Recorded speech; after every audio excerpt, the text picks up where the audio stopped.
सर्वप्रथम सर्वांना श्री स्वामी समर्थ. स्वामी महाराजांच्या कृपेने तुमच्या सर्व चांगल्या इच्छा पूर्ण होत ही स्वामींचरणी प्रार्थना करते आणि आजच्या व्हिडिओला सुरुवात करते. 21 मे 2026 गुरुवार दिवशी अधिक महिन्यातील गुरु पुष्यामृत योग आलेला आहे. गुरुवारी पुष्य नक्षत्र येते, त्यास गुरु पुष्यामृत योग म्हणतात. हा योग पोषण करणारा आहे, अक्षय फळ देऊन जाणारा हा योग आहे. या दिवशी केलेली खरेदी अखंड अक्षय टिकून राहते, शुभ ठरते. तर बघा, अक्षय फळ देणारी ही तिथी म्हणजे गुरु पुष्यामृत योगाची तिथी. तर या दिवशी आपल्याला काही सेवा उपाय करायचे आहे. नाही महिलांनो, दादांनो, तुम्हाला अधिक महिनाभर नाही सेवा जमत ना, मग या 21 तारखेला गुरु पुष्यामृत योगावर, अधिक महिन्यातील गुरु पुष्यामृत योगावर काही सेवा उपाय जर तुम्ही केले ना, संपूर्ण अधिक महिन्याचं तुम्हाला फळ मिळणार आहे. सोन्यासारखे अनुभव येतील. तर 21 तारखेला 21 मे 2026ला पहाटे 6:05 हा गुरु पुष्यामृत योग प्रारंभ होत आहे आणि उत्तर रात्री 2:49 हा गुरु पुष्यामृत योग संपत आहे. 21 मे 2026 संपूर्ण दिवस रात्र हा गुरु पुष्यामृत योग आलेला आहे. बघा, एवढा मोठा गुरु पुष्यामृत योग बऱ्याच वर्षांनी आल्यामुळे खूप सुवर्ण संधी आहे. या संधीचं सोनं नक्कीच करून घ्या. महिनाभर नाही सेवा जमत ना, तर या एकमेव या दिवशी जरी सेवा केली माझ्या दादांनी, महिलांनी, संपूर्ण अधिक महिन्याचं सोन्यासारखं फळ मिळणार आहे. इतकी लक्ष्मीनारायणांची कृपा होईल, इतकी गुरु माऊलींची कृपा होणार आहे की या जगात कधीच कशाला कमी पडणार नाही आणि कुठला शत्रू तुम्हाला त्रास देऊ शकणार नाही. बघा, चांगले कर्म केले तर चांगलंच फळ मिळतं आणि या गुरु पुष्यामृत योगावर असे छान आपल्याला कर्म करायचे आहे, चांगल्या गोष्टी करायच्या आहे, तर त्याचं सोनेरी आपल्याला फळ मिळणार आहे. या दिवशी चुकून सुद्धा कुणाची निंदा नालस्ती करू नका, कुणाचा अपमान करू नका. गुरु माऊली आहे, कोणत्या रूपात येईल आणि आपली परीक्षा घेऊन जाईल. याच दिवशी काय कधीच कुणाचं मन दुखणार नाही, याची सर्वांनी काळजी घेत जा. बघा, मग चांगल्या कर्माचं फळ अगदी गोड आपल्याला सुवर्ण फळ मिळत असतं आणि ते फळ आपल्या लेकरा बाळांना पुरून उरत असतं. म्हणून कधीच कुणाचा अपमान, निंदा, नालस्ती करू नये. आपल्यामुळे कुणाच्या डोळ्यात पाणी येईल तर या गोष्टी तर अजिबात घडू देऊ नका आणि गुरु पुष्यामृत योगावर या गोष्टींची काळजी जरूर घ्या. तर गुरुवारी पुष्य नक्षत्र येते, त्यास गुरु पुष्यामृत योग म्हणतात. हा योग पोषण करणारा आहे. तर या दिवशी केलेली खरेदी अखंड अक्षय टिकून राहते, शुभ ठरते. म्हणून महिलांनो, दादांनो, या गुरु पुष्यामृत योगावर तुम्हाला सोनं खरेदी करायचं असेल करू शकता. सोनं आता सर्वांनाच परवडेल असं नाही. मग सोन्याहून मौल्यवान वस्तू जर तुम्ही घरात घेऊन आल्या तर तुम्हाला लक्ष्मी प्राप्ती होईल, धनप्राप्ती होईल आणि त्या वस्तूंमुळे तुमच्या घरातली अन्नपूर्णा माता नेहमीच प्रसन्न राहील. तर महिलांनो, या दिवशी थोडी का होईना हळद खरेदी करून आणा, मीठ खरेदी करून आणा, थोडेसे 10-20 रुपयाचे धने, अख्खे धने खरेदी करून आणा, लवंग, तांदूळ, गहू, साखर, गूळ, पिवळा धमक गूळ खरेदी करून आणा आणि पिवळं धमक गाईचं तूप. या वस्तू नक्की या गुरु पुष्यामृत योगावर जेवढ्या तुम्हाला हव्या ना तेवढ्या नक्की खरेदी करून आणा. खूप शुभ ठरतात. लक्ष्मी प्राप्ती, धनप्राप्तीसाठी या दिवशी या वस्तूंची खरेदी जेवढी म्हणजे तुम्हाला जेवढं परवडेल ना तेवढं नक्कीच या वस्तूंची खरेदी करा. चांदी खरेदी करायची असेल चांदी खरेदी करू शकता. त्याचबरोबर या दिवशी वाण द्यायचं असेल तर तुम्ही मुलींसाठी वाणाच्या वस्तू, लेक जावयासाठी वाणाच्या वस्तू या गुरु पुष्यामृत योगावर घेतल्या तर खूप शुभ ठरतात. मुलींचे जोडवी तुम्हाला बदलून द्यायचे असतील आईंनी तर या दिवशी जरूर जोडवींमध्ये भर टाकून नवीन जोडवी बनवून द्या किंवा मुली स्वतःचे जोडवी स्वतः बनवत असतील तर या सुवर्ण योगावर जरी तुम्ही तुमच्या जोडवींमध्ये चांदी थोडी भर टाकून घेतली आणि नवीन जोडवी तयार केली तरीही चालेल. या दिवशी चांदी खरेदी करा, सोनं जमत असेल तर सोनं खरेदी करा. अशा शुभ वस्तू खरेदी करणं गुरु पुष्यामृत योगावर खूप शुभ ठरतं. तांब्याचा दिवा तुम्हाला वाण म्हणून द्यायचा असेल, चांदीचा, तांब्याचा, तर या सुवर्ण योगावर जरूर खरेदी करा. बघा, लक्ष्मी वर्धक ठरेल, म्हणजे तुमच्या मुलीच्या घरात पण भरभराट होईल आणि तुमच्या पण आई वडिलांच्या घराचं सुद्धा गोकुळ होईल, भरभराट होईल, लक्ष्मी मातेची कृपा होईल, दोन्ही घरात आनंद येईल. तर गुरु पुष्यामृत योगावर लवकर उठायचं आहे आणि आंघोळीच्या पाण्यात चिमूटभर हळद टाका, किंवा तुम्हाला 5 चिमूट 11 चिमूट जरी टाकली तुम्ही तरीही चालेल. तुमच्या देवांचं, इष्टदेवांचं नामस्मरण करा आणि चिमूटभर हळद टाकून आंघोळ करा.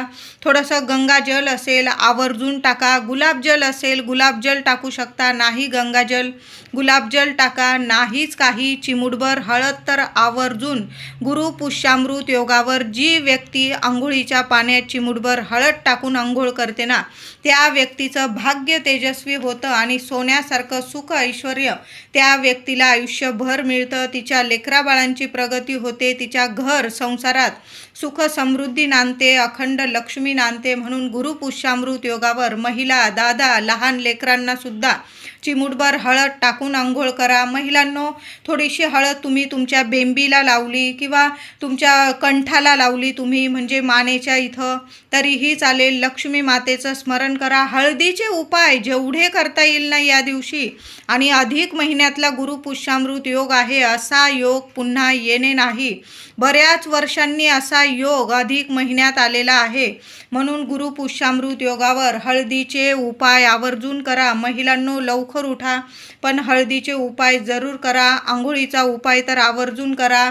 आंघोळीनंतर उंबरठा स्वच्छ पुसून घ्या, मुख्य दार पुसून घ्या. हळदीचं लेपन या दिवशी उंबरठ्यावर झालंच पाहिजे. त्याचबरोबर हळदीचं लेपन केल्यानंतर उंबरठ्याची छान पूजा करून घ्यायची आहे. हळदी, कुंकू, अक्षता, फुलं वाहून उंबरठ्याची पूजा करा. आणि उंबरठ्यावर तुम्हाला चिमूटभर मोहरी ठेवायची आहे. पिवळी मोहरी मिळून जाईल तुम्हाला, पण जरूर घेऊन या. पूजेच्या दुकानात तुम्हाला थोडीशी पिवळी मोहरी मिळून जाईल, 10-20 रुपयाची, किंवा थोडी जास्त महाग असेल थोडी घेऊन या. आपल्याला उपाय सेवा करण्यासाठी लागते. आणि भगवान श्री हरी विष्णू पिवळ्या मोहरीने खूप प्रसन्न होतात. आणि अधिक महिन्यात हा गुरु पुष्यामृत योग आला आहे. आवर्जून उंबरठ्यावर हळदीचं लेपन केल्यानंतर चिमूटभर पिवळी मोहरी, आता पिवळी मोहरी उंबरठ्यावरून घसरून जात असेल, पडून जात असेल, छोटीशी मातीची पंती असेल, मातीचं भांडं असेल, तर मग एका कोपऱ्याला जिथं कुणाचा पाय लागणार नाही त्या साईडला उंबरठ्यावर चिमूटभर पिवळी मोहरी त्या मातीच्या भांड्यात ठेवून द्या. दिवसभर राहू द्या.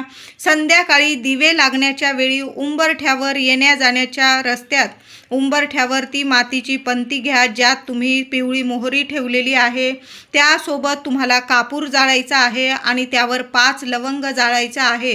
कितीही वास्तुदोष असू द्या, पितृदोष असू द्या, किंवा घरात दुःख दारिद्र्य असेल आणि लक्ष्मी स्थिर राहत नसेल, तर महिलांनो, गुरु पुष्यामृत योगावर सकाळीच उंबरठा पूजन करून पिवळी मोहरी ठेवा आणि संध्याकाळी ती पिवळी मोहरी कापूरसोबत जाळा आणि त्यावर 5 लवंग जाळा. अनुभव नाही आला तर मला बोला, सोन्यासारखे अनुभव येतील. घरातली जी नकारात्मकता असेल क्षणात नष्ट होईल आणि लक्ष्मी नारायणांची तुमच्यावर कृपा होणार आहे. खूप सुंदर उपाय आहे. आवर्जून हा उपाय सकाळीच करा आणि संध्याकाळी ती पिवळी मोहरी जाळून टाकायची आहे. या दिवशी सकाळी आंघोळीनंतर तुळशी मातेची सुद्धा छान पूजा करायची आहे. 2 चमचे गाईचं दूध तुळशी मातेला अर्पण करायचं आहे. आता गाईचं दूध नसेल तर मग थोडं पाणी अर्पण करा आणि चिमूटभर हळद तुळशी मातेच्या मुळाशी अर्पण करायचं आहे. 1 रुपयाचं नाणं त्या मातीजवळ म्हणजे तुळशीजवळ ठेवून द्यायचं आहे. हळदी कुंकू वाहून त्या नाण्याची पण पूजा करा, तुळशी मातेची पूजा करा. तुपाच्या दिव्याने तुळशी मातेला ओवाळून घ्यायचं आहे. ओम नमो भगवते वासुदेवाय नमः. सकाळी सुद्धा 21 वेळा मंत्र जपा आणि संध्याकाळी सुद्धा गाईच्या तुपाचा दिवा या दिवशी दोन्ही वेळेला तुळशीजवळ लागलाच पाहिजे. महिलांनो, आवर्जून ही सेवा करा. संपूर्ण महिनाभराचं तुम्हाला फळ मिळणार आहे. महिनाभर नाही जमलं तुम्हाला या गोष्टी करायला तरीही चालेल, पण या गुरु पुष्यामृत योगावर आवर्जून या सेवा करा. खूप सुंदर फळ मिळेल तुम्हाला. तर तुळशीची पूजा करा आणि 1 रुपयाचं नाणं ते संध्याकाळी काढून घ्यायचं. दिवसभर राहू द्या. संध्याकाळी काढून घ्यायचं आणि तुमच्या देवघरात थोड्या वेळ ठेवा आणि नंतर तुमच्या तिजोरीत ठेवायचं आहे. एखाद्या लाल कपड्यात बांधून ठेवा किंवा एखाद्या पर्समध्ये डबीत वगैरे ठेवून दिलं चालेल. ते नाणं मोडू नका, म्हणजे खर्च करू नका. दिवस रात्र तुमच्या घरात पैशाला पैसा खेचून येईल, लक्ष्मी प्राप्ती होईल, आर्थिक स्थिती तुमची इतकी मजबूत होईल. म्हणून 1 रुपयाचं नाणं गुरुपुष्यामृत योगावर तुळशीच्या मातीत जरूर ठेवायचं आहे. या गुरुपुष्यामृत योगावर स्वामींची मूर्ती असेल, पंचोपचार पूजा करा, छान असा अभिषेक करायचा आहे. फोटो असेल पुसून घ्या. छान अशी चाफ्याची फुलं मिळाली या दिवशी तर आवर्जून स्वामींना, गजानन माऊलींना, साईबाबांना, दत्त माऊलींना जरूर आवर्जून आपल्या देवघरात अर्पण करा. नसेल तुमच्याकडं या गुरुमाऊलींच्या मूर्ती, फोटो तर बाळकृष्णाची मूर्ती तर प्रत्येक देवघरात असते. बाळकृष्णाच्या मूर्तीवर अभिषेक घालून छान अशी स्थापना करा. पिवळा कपडा असेल तर आवर्जून देवघरात अंथरून घ्यायचा आहे. नसेल लाल कपडा असेल, स्वच्छ कपडा अंथरा, त्यावर तांदळाची रास करा, त्यावर देवांची स्थापना करा आणि पिवळ्या रंगाची फुलं आवर्जून या दिवशी देवांना अर्पण करायची आहे. महिलांनो, दादांनो, तुमच्याकडं जर पिवळ्या रंगाचे वस्त्र असेल, साडी असेल, ड्रेस असेल, पुरुष दादांचे कपडे असतील तर आवर्जून या दिवशी पिवळ्या रंगाचे वस्त्र नेसून आपल्या देवांची पूजा आवर्जून करा. खूप छान अनुभव येतील तुम्हाला. स्वच्छ धुतलेले वस्त्र नेसून, पिवळ्या रंगाचे वस्त्र नेसून आपल्या गुरु माऊलींची सेवा करायची आहे आणि दिवसभर गुरूंचा जप करा. श्री स्वामी समर्थ, श्री स्वामी समर्थ. गणगण गणात बोते, गणगण गणात बोते. दत्त गुरु माऊलींचा मंत्र जपा, साईबाबांचा मंत्र जपा. तुम्हाला जो आवडतो ना तो मंत्र जपा. नाहीच जमलं, ओम नमो भगवते वासुदेवाय नमः, ओम नमो भगवते वासुदेवाय नमः. बघा, इतकं सुंदर फळ मिळेल तुम्हाला की तुमचं 100 जन्मांचं जे काही दुःख दारिद्र्य असेल ना क्षणात नष्ट होईल असा हा दिवस आहे. लेकरा बाळांना काही अडीअडचणी येत असतील तर आवर्जून या दिवशी मुलांकडून सुद्धा मंत्र जपून घ्या किंवा देवांना नमस्कार करून घ्या. मुलांकडून देवांना पिवळ्या रंगाची फुलं अर्पण करून घ्यायची आहे. त्याचबरोबर देवांना थोडंसं अष्टगंध किंवा थोडीशी केशर असेल, चंदन घसत असाल तुम्ही किंवा चंदनाची पावडर असेल तुमच्याकडं, देवांना तिलक करताना थोडीशी केशर त्या तिलकमध्ये मिक्स करायची आहे. मिक्स करा आणि छान असा तिलक देवांना आधी लावायचा आहे. देवांना लावल्यानंतर जो तिलक उरेल ना तो तुम्ही स्वतःच्या कपाळीसुद्धा लावा, मुलांनासुद्धा लावा. मुलांची इतकी शिक्षण असो, नोकरी असो, व्यवसाय असो, प्रत्येक क्षेत्रात मुलांची खूप प्रगती होईल. म्हणून गुरुपुष्यामृत योगावर देवांना जो तिलक कराल तुम्ही त्यात थोडीशी केशर असेल तर आवर्जून टाका. केशर नसेल थोडी हळद टाकली चालेल. आणि तो उरलेला तिलक असेल ना देवांना लावल्यानंतर जो तिलक उरलेला असेल तो थोडा थोडा तुम्ही सर्वांनी घरातल्यांनी जरूर लावा. मुलाबाळांना लावा. मुलांचं आयुष्य एका रात्री सोन्यासारखे आयुष्य घडणार आहे. मुलांना प्रत्येक कामात यश मिळायला लागेल. उद्या गुरुपुष्यामृत योगावर विष्णू सहस्त्र नामावली किमान 1 वेळा सकाळी किंवा संध्याकाळी जरूर पठण करा किंवा तुम्ही ऐकलीत तरीही चालेल. या दिवशी थोडं का होईना दान धर्म अवश्य करा. एखाद्या गोरगरिबाला पाणी दान करा. अन्नदान तर सर्वात श्रेष्ठ दान. अन्नदान करा. कपडे लत्ते दान करता येईल. कुणाला शिक्षणाला दान करता आलं तुम्हाला तर आवर्जून दान करा. गुरुपुष्यामृत योग आणि अधिक महिन्यातील गुरुपुष्यामृत योग आहे. जेवढं दान कराल ना त्याच्या 1000 पटीने देवता तुम्हाला मिळवून देणार आहे. आयुष्यात कधीच कसली कमी पडणार नाही. कुणासमोर झुकायची वेळ तुम्हाला येणार नाही. कितीही मोठा शत्रू असू द्या त्या शत्रूचा सुद्धा नाश होईल असा हा दिवस आहे. म्हणून जेवढं दान धर्म करता येईल ना तेवढं आनंदाने करा. देवांचं नामस्मरण करा आणि दान खऱ्या मनाने दान केलेलं कधीच खाली जाणार नाही. 7 जन्म तुम्हाला अगदी भरभरून फळ मिळणार आहे. लेकरा बाळांना या जगात कधीच कसली कमी पडणार नाही. पैसा असो, आरोग्य असो, कसलीच कमी पडणार नाही. प्रत्येक कामात त्यांना यश मिळायला लागेल. म्हणून या दिवशी 10-20 रुपयाचं किंवा तुम्हाला जास्त परवडेल तेवढं दान या दिवशी जरूर करा. किंवा अधिक महिन्यामध्ये ब्राह्मणाला दान देत असाल तर या गुरुपुष्यामृत योगावर एखाद्या मंदिरात जाऊन तुम्ही ब्राह्मणाला दान देऊ शकता. किंवा तुमच्या घराजवळ कोणी भटजी राहत असतील तर त्यांना सुद्धा तुम्ही या दिवशी दान देऊ शकता.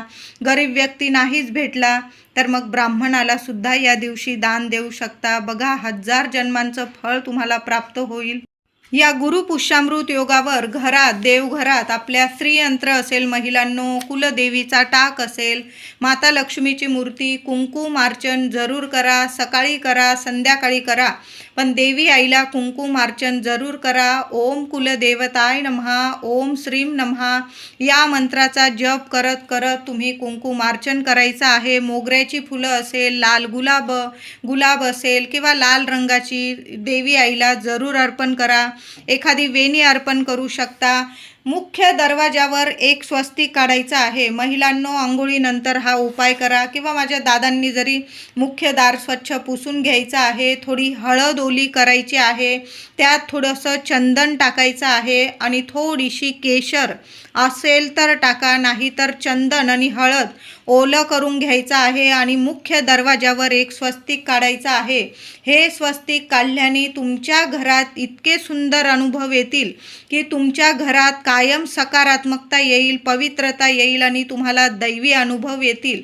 तुमच्या घरातली नकारात्मकता कायमची नष्ट होईल. कुणा शत्रूची नजरबाधा झालेली असेल तर ती तिथंच नष्ट होईल. असा हा सुंदर उपाय आहे. म्हणून मुख्य दरवाजावर थोडी केशर, हळद आणि चंदन एकत्र करा आणि असं छान असं स्वस्तिक आवर्जून काढा. तुमचं देवघर असेल तिथं एक स्वस्तिक काढू शकता. तुमची तिजोरी असेल तिथं काढू शकता. मुलांचं जिथं अभ्यास करता तिथं काढू शकता एक स्वस्तिक. तुमचं किचन ओटा तिथं सुद्धा एक स्वस्तिक अशा पद्धतीने काढू शकता. तुम्हाला जिथं काढायचं तिथं काढा, पण तुम्ही मुख्य दरवाजावर या दिवशी गुरुपुष्यामृत योगावर एक स्वस्तिक आवर्जून काढायचं आहे. गुरुपुष्यामृत योगावर गाईला नैवेद्य ताजी चपाती, तूप, गूळ लावा आणि स्वतःच्या हाताने जरूर गाईला खाऊ घालायचं आहे. ताजीच चपाती घ्यायची आहे. पुरणपोळी असेल तर आवर्जून पुरणपोळी तूप लावून घ्या आणि गाईला पुरणाचा नैवेद्य या दिवशी द्या. नाही जमलं, ताजी चपाती जरी घेतलं त्याला गाईचं तूप लावा, थोडासा गुळाचा खडा ठेवा आणि स्वतःच्या हाताने गाईला, गोमातेला सकाळी गाय मिळो, संध्याकाळी पण आवर्जून गाईला आवर्जून नैवेद्य खाऊ घालायचा आहे. या दिवशी सर्वांनी देवांच्या दर्शनाला जरूर मंदिरात जा. घरात सुद्धा सेवा करतो आपण, पण मंदिरातून दर्शन घेऊन जर आलात ना तुम्ही या दिवशी घरात, तर घरात इतकी सकारात्मकता येईल तुमच्या आणि लक्ष्मी स्थिर होईल तुमच्या घरात. म्हणून स्वामींचं मंदिर असेल, स्वामींचं दर्शन घ्या. लक्ष्मीनारायणांचं मंदिर असेल तिथं जाऊन दर्शन घ्या. आपल्या बाप्पाचं मंदिर असेल तिथं जाऊन जरी दर्शन घेतलं तरीही चालेल. मंदिरातून घरी येताना आपल्याच घरी यायचं आहे. कधी पण देव दर्शन करून ते पाय आपल्याच घरात आणायचे आहे, मगच त्याचं संपूर्ण फळ आपल्याला मिळत असतं. म्हणून गुरुपुष्यामृत योगावर आपल्या देवांची सेवा आवर्जून करा.